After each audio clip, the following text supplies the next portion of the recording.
Kobaran api dan asap hitam pekat membumbung tinggi dari sebuah perusahaan pengolahan limbah B3 di Desa Weninggalih, Kecamatan Jonggol, Kabupaten Bogor, Jawa Barat pada Kamis sore.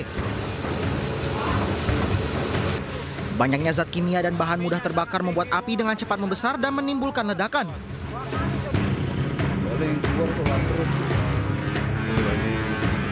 Akibat peristiwa ini, 7 orang mengalami luka bakar hingga harus dilarikan ke Rumah Sakit Umum Daerah Cilengsi untuk mendapatkan perawatan medis.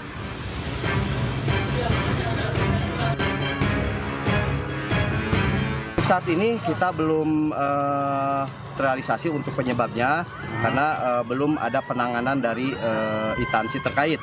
Untuk korban sendiri, Pak? Untuk korban sendiri tidak ada korban, hanya beberapa luka saja. Ini sedang ditangani di rumah sakit. 9 mobil pemadam kebakaran telah dikerahkan ke lokasi. Usai 6 jam melakukan upaya pemadaman, api mulai berhasil dijinakan. Sementara itu belum diketahui pasti penyebab kebakaran. Dari Kabupaten Bogor, Jawa Barat, Cahyat Supriyatna, iNews melaporkan.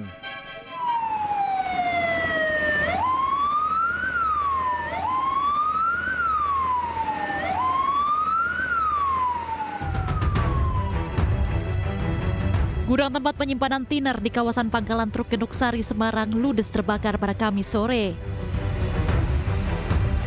Api cepat membesar dan menyambar karena gudang menyimpan banyak material yang mudah terbakar. Kobaran api yang sempat membesar juga membuat atap bagian depan gudang ambruk. Warga sekitar mengatakan sempat mendengar suara ledakan sesaat sebelum api membesar.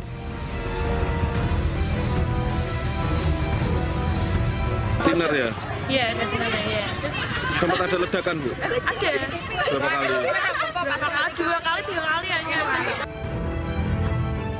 Penyebab pasti kebakaran tersebut masih dalam pemeriksaan polisi dengan meminta keterangan sejumlah saksi. Untuk penyebab kebakaran ini masih dalam proses penyelidikan karena masih dalam pemadaman api ini, ya kami masih menunggu sampai nanti benar-benar api padam. Kebakaran tersebut meludeskan seluruh isi gudang, namun tidak menimbulkan korban jiwa. Sedangkan kerugian akibat kebakaran masih didalami polisi. Dari Semarang, Jawa Tengah, Doni Marendra, iNews melaporkan. Ya, jelang pertandingan Timnas Garuda melawan Timnas Jepang yang akan digelar malam ini, berbagai tahapan masuk stadion sudah dipersiapkan. Face recognition atau scan wajah menjadi tahapan masuk baru dan hal ini diberlakukan dengan tujuan keamanan supporter.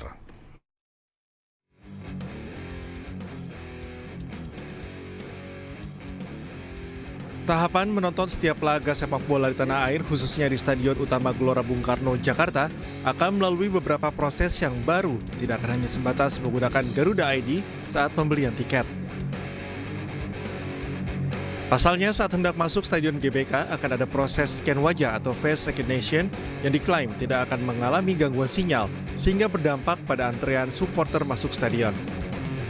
Akan ada 3 tahapan di bagian depan, yakni face recognition, body checking, dan ticket checking. Yang akan mengecek dan seberapa tertib nanti penonton yang harus sabar gitu kan, menunggu satu-satu, misalnya dicek face recognition dulu, dicek Garuda ID dulu gitu, belum dicek body checking segala macam gitu. Tapi balik lagi, menurut aku pribadi skema yang agak meribetkan ini sebenarnya cukup membantu supporter dan PSSI selaku penyelenggara sendiri, karena dengan begitu orang-orang yang masuk ke dalam stadion itu bisa dipantau dengan baik sehingga dapat meminimalisir terjadinya hal-hal yang mungkin merugikan atau tidak menyenangkan. Tahapan baru seperti scan wajah dan Garuda ID diterapkan dengan tujuan keamanan dan kenyamanan supporter saat menonton pertandingan.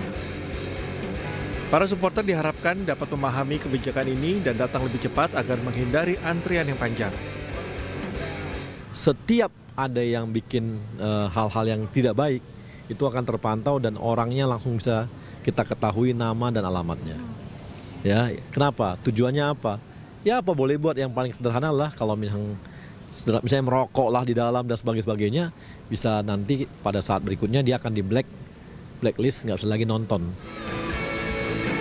Langkah ini merupakan bagian dari komitmen PSSI untuk menghadirkan pengalaman menonton terbaik, aman, dan nyaman bagi seluruh penggemar, khususnya Timnas Indonesia.